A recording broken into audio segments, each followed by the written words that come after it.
নমস্কার বন্ধুরা, আরও একটা নতুন রেসিপির ভিডিওতে আপনাদের সবাইকে স্বাগত। আজকে তৈরি করছি নিরামিষ আলুর দম। সামনে আসছে পুজো, এই সময় ভোগের জন্যেই হোক, বাড়িতেও আমরা অনেক সময় নিরামিষ খেয়ে থাকি। এই সময়ে এই রেসিপিটা ভীষণ কাজে দেবে, আর বানানো খুব সহজ। ঘরে তৈরি কিছু মশলা দিয়ে অসাধারণ এই আলুর দম তৈরি করে নেওয়া যায়। তো আসুন দেখে নিই রেসিপিটা। আলু আমি ভালো করে খোসা ছাড়িয়ে ধুয়ে নিয়েছি, আর এখন হলুদ মাখিয়ে 15-20 মিনিট রেখে দেব।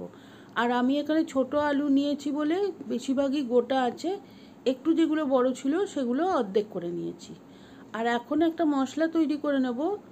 তার জন্য কড়াই বসিয়ে দিয়েছি গ্যাসে, দিয়ে দিয়েছি 1 চা চামচ গোটা জিরে, 1 চা চামচ গোটা ধনে, 1 চা চামচ গোটা গোলমরিচ, 5টা শুকনো লঙ্কা, 1টা দারচিনির টুকরো, 4টে এলাচ আর 5টা লবঙ্গ। কড়াইতে একদম লো হিটে ভালোভাবে ড্রাই রোস্ট করে নেব। সুন্দর গন্ধ বের হয়ে গেলে দিয়ে দেব 2 চা চামচ পোস্ত দানাটা দিয়ে ভালো করে মিশিয়ে নিয়ে কিন্তু গ্যাসটা অফ করে দেবো, কারণ পোস্ত দানা খুব তাড়াতাড়ি পুড়ে যায়। আর এই গরমে গরমেই পোস্ত দানাটা ভাজা হয়ে যাবে। ওটা ঠান্ডা হলে গুঁড়ো করে নেব। আর ততক্ষণ আর একটা মশলা বানিয়ে নিচ্ছি। 1 ইঞ্চি আদার টুকরো আর 2টো টমেটো ছোট করে কেটে নিয়েছি, এটাকে পিষে নেব। ওই ব্লেন্ডার জারটা ছোট হয়ে গেছিলো বলে আমি একটা বড় ব্লেন্ডার জারে পুরোটা ঢেলে নিয়েছি। আর তার সাথে দিয়ে দিচ্ছি 7-8টা কাজু আর 10-12টা কিশমিশ। এটাকেও ভালোভাবে পিষে রাখবো। এখন মশলা আমার সমস্ত তৈরি হয়ে গেছে। কড়াই বসিয়ে দিয়েছি গ্যাসে, দিয়ে দিচ্ছি সর্ষের তেল।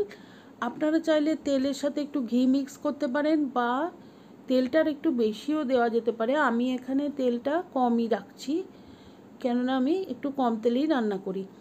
তেলটা ভালো করে কড়াইয়ের গায়ে লাগিয়ে নিয়েছি, যাতে করে আলুটা দেওয়ার পরে আলুটা কড়াইতে চিপকে না যায়। আর এখন হলুদ দেওয়া আলুটা ভালোভাবে ভেজে নিয়েছি। আর এখন কিন্তু কোনো লবণ দেব না, তাতে করে আলু থেকে জল বেরিয়ে যাবে, আলুটা সেদ্ধ হয়ে যাবে। তো আলুটা ভেজে তুলে নিয়েছি। এখন কড়াইতে দিয়ে দিয়েছি একটা তেজপাতা, 1/4 চামচ হলুদ গুঁড়ো আর 1/2 চামচ কাশ্মীরি লঙ্কার গুঁড়ো। হলুদ গুঁড়ো এবং লঙ্কার গুঁড়ো দিয়ে সঙ্গে সঙ্গে মিশিয়ে নিতে হবে তেলের মধ্যে, তা নাহলে কিন্তু পুড়ে গিয়ে তরকারির রং খারাপ করে দেবে।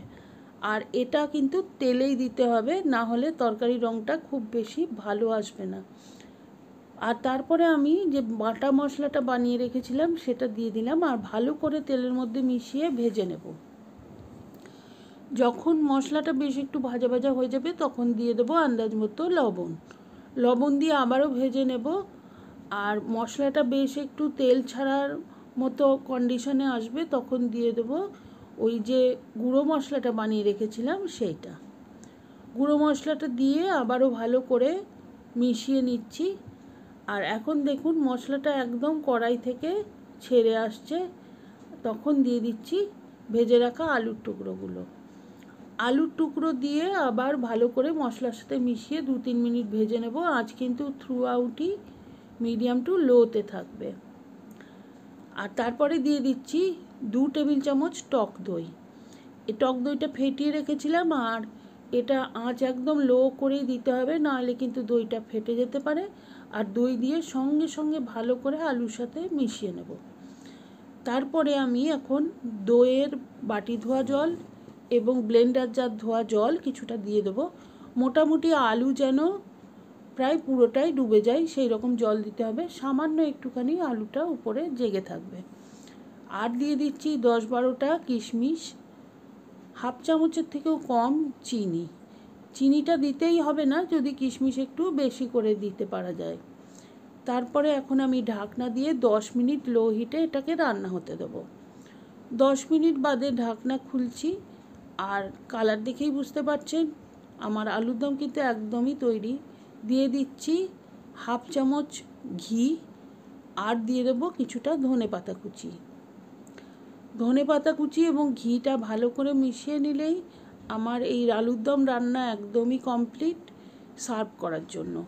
এই আলুর দমটা আপনারা লুচি, কচুরি, ডালপুরি, পরোটা বা ফ্রাইড রাইস, পোলাও সবের সাথেই খেতে পারবেন। তো বাড়িতে অবশ্যই একবার ট্রাই করে দেখবেন, কমেন্ট করে জানাবেন কেমন লাগলো। রেসিপি বানালে ছবি শেয়ার করতে পারেন আমার ফেসবুক পেজে। আর রেসিপিটা ভালো লাগলে please like, share and subscribe my